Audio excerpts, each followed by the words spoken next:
आज ले ले बानी हम पालकी, काहे कि पालकी के भुजिया बड़ी निमन लागेला दाल भात पर। और हमार छोटकी बहिन देखल हो आ हेने करी बाटे पालकी, मुरई, हरिहरका बैगन, बुलुका बैगन और ये नारियल पानी। सुबह सुबह नारियल पानी पिया ताकि फेस पर चमक आई। आ हेने पिया तलो ये लोग गन्ना के जूस, जीजा और साली। हम सोचनी हम नारियल पानी पी ली। जब हम नारियल पानी पियम तब पतला मलाई वाला नारियल पानी पियनी, काहे कि बहुत अच्छा लागेला। चाचा निकालता नारियल के मलाई, देख के लालच बढ़ता हमरा। बड़ी मजा आता खाए में। ओहो तो हमनी के चल देनी सभी घरे। है सब फल के दुकान, मार फले फल लौकता। एने सब्जी हम आ गई घरे। कटाता पालकी, हेदे कटा गइल बा। हेने हमार माई काटा तरी अलुई। पालकी आलू के भुजिया के अलगे स्वाद बा, अलगे आनंद बा दाल भात पर।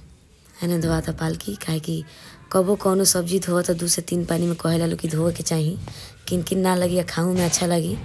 तो पहिलका बार धोआ गइल, जातनी अब दूसरका बार धोए। है देखी, है ये दूसरका बार बढ़िया से धो के बढ़िया से छान के निकाल लो। निकाल के बनावे के तैयारी। है ये ललका मरचा, कबो भुजिया उजिया ज़्यादातर हम छेमके नहीं, तो हमारा आदत है ललका मरचा डाले के, बड़ी अच्छा लगेला ललका मरचा से छेमकला के बाद सब्जी चाहे भुजिया। तेल हो गइल बा गरम, हमें चलाओ तनी। देखी हेने करी बनता दाल, एक बाद बनी भात होत। हई छौंका गइल हमनी के पालकी के आलू के भुजिया। सोचिए के खुश बनी कि आज पालकी आलू के भुजिया बनता, दाल भात खाए में कितना मजा आई। आज रोज लोग आई।